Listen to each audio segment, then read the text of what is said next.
So I knew someone who was depressed to the point that they couldn't focus on the most important play of the day, meaning they couldn't get what needed to get done in order to sort of just push the needle closer to where they needed to get to in terms of career, finances, and general well-being, especially when it came to personal confidence and fitness. And despite advice, despite well-intentioned conversations, they just were so completely in the depths of their despair that they cut themselves off from so many people because they felt really justified that what they were going through was just so wretched and unjustified and unfair. And I'd probably say, objectively speaking, there was a fair bit of challenge and struggle for this person, absolutely. And there was also unfortunate isolation and more complex struggle in terms of their sort of responsibilities and the pressure on their shoulders. Having said all of that, I still felt that this person was in that sort of victim state and it was getting in their way. And it was only when they got multiple shocks, multiple nudges and like shoves, multiple, that they began to realize that, it's me.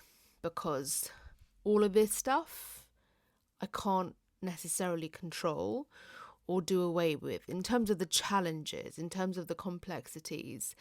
They realized, okay, I can't somehow eradicate them, and I have to work with what I've got.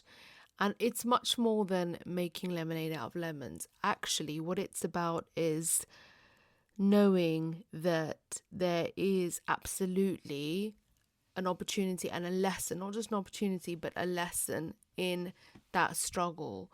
And there will always be some kind of wisdom and depth of self-knowledge that is going to be gotten when one walks through the fire and just doesn't keep butting their head against the wall. So this person ended up working silently and working in sort of patient awaiting through study, through self-motivated daily fitness and well-being, through being committed to staying calm and collected as much as possible and being as reflective as possible, to investing in themselves academically as well as health and well-being with gym memberships and doing postgraduate study, etc.,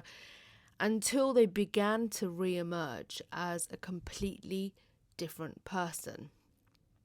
The challenges still remain, the complexities still remain, but the person is just so new and, in a surprising way, much more, I would have to say, capable, much more capable through all that discipline, through all that resilience.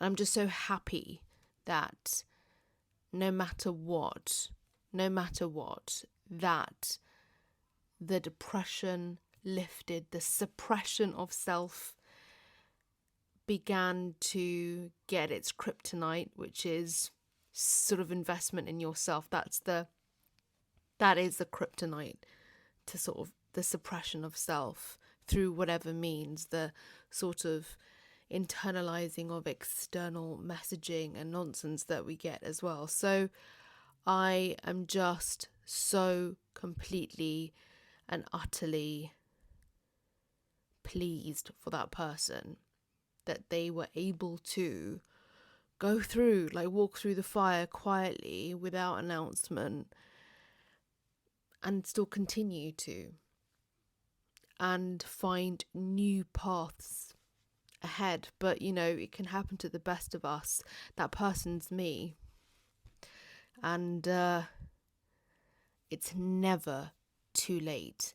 Never too late. But you do absolutely need to fully embrace the challenge that's before you, and let the opportunity for the lesson and the wisdom be realized, because it needs to be realized. Think of it as something living that needs to be realized. Otherwise, it just keeps coming back round, and then that's when you're in this perpetual state of whatever you want to call it, depression, whatever. And I'm not giving you clinical advice, but I'm talking about a real suppression of self that could be informed by anything. And if you notice, I didn't give reasons why. I didn't talk about the specific challenges. Just know that we all have them.